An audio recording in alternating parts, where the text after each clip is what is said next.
അന്ത്യ അത്താഴത്തിന് ശേഷം 12 ശിഷ്യന്മാരിൽ ഒരുവനായ യൂദാ ഇസ്കറിയോത്ത ഗത്സമനത്തോട്ടത്തിൽ വെച്ച് യേശുവിൻ്റെ അടുക്കൽ വന്ന് യേശുവിനെ ചുംബിക്കുന്നു.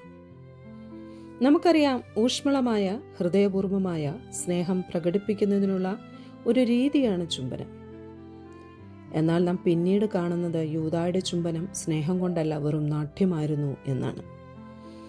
യേശുവിനെ പിടിക്കാൻ തക്കം പാർത്തിരുന്നവർക്ക് തൻ്റെ ഗുരുവിനെ ചുംബനത്തിലൂടെ യൂദാ ഒറ്റിക്കൊടുക്കുകയാണ്.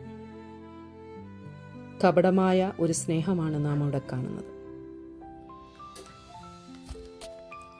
വേറെ പല മാർഗങ്ങൾ ഉണ്ടായിരുന്നിട്ടും ക്രിസ്തുവിന് സംശയം തോന്നാതിരിക്കാനാണ് സ്നേഹത്തിൻ്റെ തീവ്രഭാവമായ ചുംബനം കൊണ്ട് യൂദാസ് യേശുവിനെ ഒറ്റിക്കൊടുക്കുന്നത്. യഥാർത്ഥത്തിൽ നമ്മളെ സ്നേഹിക്കുന്നെന്ന് കരുതുന്ന ഒരു വ്യക്തി, ആ വ്യക്തിയുടെ സ്നേഹം പിന്നീട് കപടമെന്ന് തോന്നുമ്പോൾ വല്ലാത്ത അമർഷവും ദേഷ്യവും ഒക്കെ നമുക്ക് തോന്നാറുണ്ട്, അല്ലേ? എന്നാൽ ചതിക്കുകയാണെന്നറിഞ്ഞിട്ടും യേശു യൂദാസിൻ്റെ ചുംബനം ഏറ്റുവാങ്ങി. ചുംബനം ഇത്രമേൽ മാരകമാകുന്നത് അത് വഞ്ചനയാകുമ്പോഴാണ്. ഒരാളോട് അത്രയും അടുപ്പമുള്ളവർക്ക് മാത്രമാണ് വഞ്ചന കാണിക്കുവാൻ കഴിയുന്നത്. വിശ്വാസവഞ്ചന നമ്മുടെ ഹൃദയത്തെ വല്ലാതെ കീറി മുറിക്കും, അല്ലേ? ഇവിടെ റബ്ബി, വന്ദനമെന്ന് പറഞ്ഞ് യൂദാസ് യേശുവിനെ ചുംബിച്ചപ്പോൾ യേശു ചുംബനം ഏറ്റുവാങ്ങിക്കൊണ്ട് തന്നെ തിരിച്ച് യേശു സ്നേഹിത എന്ന് യൂദാസിനെ വിളിക്കുന്നു. തന്നെ ഒറ്റിക്കൊടുക്കുവാൻ യൂദാസ് കാരണമാണെന്നറിഞ്ഞിട്ടും മനസ്സിൽ ഒരു വെറുപ്പും ഇല്ലാത്തതുകൊണ്ടാണ് യേശുവിന് അങ്ങനെ വിളിക്കുവാൻ സാധിച്ചത്. പ്രകാശകിരണങ്ങൾ ഒരിക്കലും എത്താത്ത ഇരുണ്ട ദുർഗമായി ഹൃദയം അടയുമ്പോഴാണ് വഞ്ചന പുറത്തു വരുന്നത്. തൻ്റെ ഗുരുവിനെ ഒരു ചുംബനത്തിലൂടെ ഒറ്റിക്കൊടുക്കുന്ന ദുർനിമിഷത്തിൻ്റെ അഗ്രസ്ഥായിലാണ് യൂദാസ് നിൽക്കുന്നതെങ്കിലും ദൈവത്തിൻ്റെ സ്നേഹിതനായി തന്നെ തുടരുന്നു.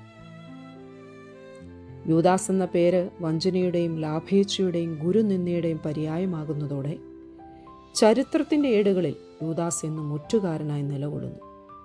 യൂദാസിൻ്റെ പിന്നീടുള്ള പശ്ചാത്താപമോ അനുതാപമോ ആത്മഹത്യ ഒന്നും ആ വഞ്ചനയുടെ കാഠിന്യം കുറച്ചില്ല. വഞ്ചനയുടെ കുഴിയിൽ വീണുപോയാൽ തിരികെ കയറുന്നത് എത്ര ദുഷ്കരമാണ്.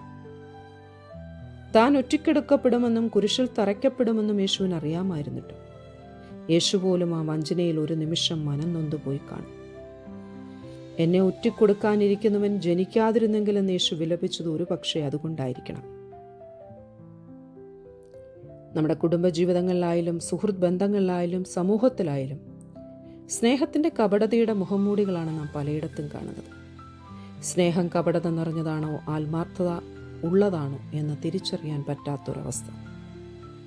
എന്നാൽ യഥാർത്ഥ സ്നേഹം ദീർഘമായി ക്ഷമിക്കുകയും ദയ കാണിക്കുകയും ചെയ്യുന്നു. സ്നേഹം തിരിച്ച് പ്രതിഫലം പ്രതീക്ഷിക്കുന്നില്ല.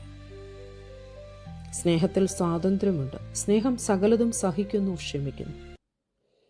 നമ്മുടെ സ്നേഹവും കപടമില്ലാത്തതായി തീരട്ടെ. ദൈവം അനുഗ്രഹിക്കട്ടെ.